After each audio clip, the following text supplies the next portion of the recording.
Most of us are aware of the physical benefits of martial arts: fitness, coordination, and self-defense. But what goes on inside a fighter's mind? How does martial arts affect the way that we look at the world? We visited two martial arts gyms in Toronto, TKMT and Mecca, to look at the relationship between combat arts and the mind. My name is Warren Lee.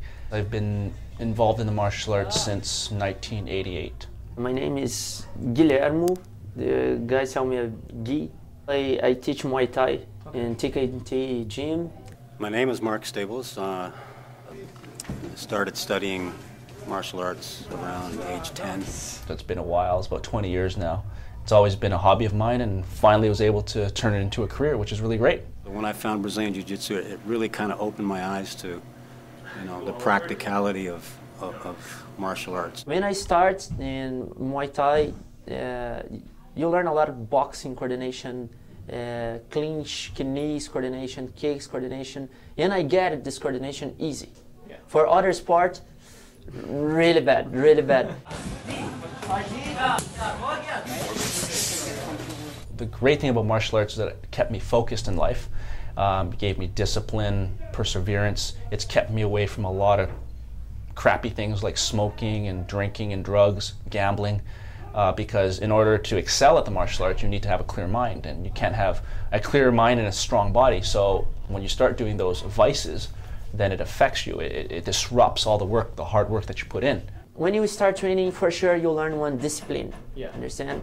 You learn discipline, you work harder for this. And when you learn this, you respect more yourself, you respect your opponent. I respect other person more now. Initially, it's made me a little bit aggressive in the sense that, you kind of try to use confidence and sometimes overconfidence to solve a problem, but then you sit back and realize this is not what martial arts is about. It's about peace and calm. It's about knowing that you have the confidence and the strength if you had to use it, but you shouldn't have to use it. And then you start thinking about reverting more towards just calmly and rationally solving a problem. Some guys go crazy, no, I need fight, I need kill, blah, blah, blah. But when you start one fight inside the ring, man, it's just you, other guys, so you're feeling really scared and don't have other person for help you. So what do? You respect other guy. It takes a long time to learn martial arts. It takes a long time to, the reason why is because you go through a bunch of processes, and that's the same way you should do it to solve a problem in life.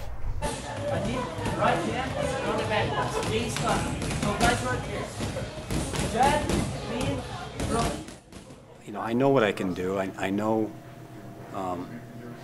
that the techniques that I practice and that I teach work, and I feel like I'm a lot more level-headed, a lot calmer as a result of that. I've had to actually use it before.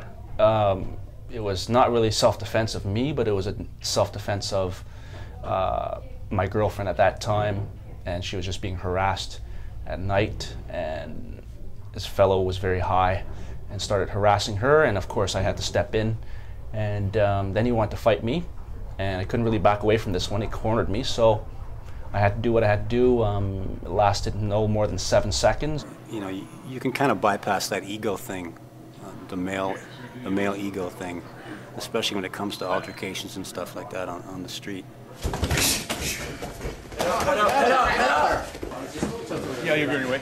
Your life outside the gym, you go home, you sleep, and you come back for the gym. Your life outside gym is this: eat, sleep, and come back for inside the gym. In all aspects of a fight, while you're involved in the fight, if you're tense and you're you're flexing those muscles all the time, then that's going to take a lot out of you. You're wasting energy. You're expending energy you don't need to expend. You live inside the gym, and you pressure yourself for this. For sure, you improve more. You fight good. You don't have problems in your head. But you're feeling alone, because outside the gym you don't have anybody. But it's one choice. I take my choice. Fighter's life. I know you're getting for Christmas so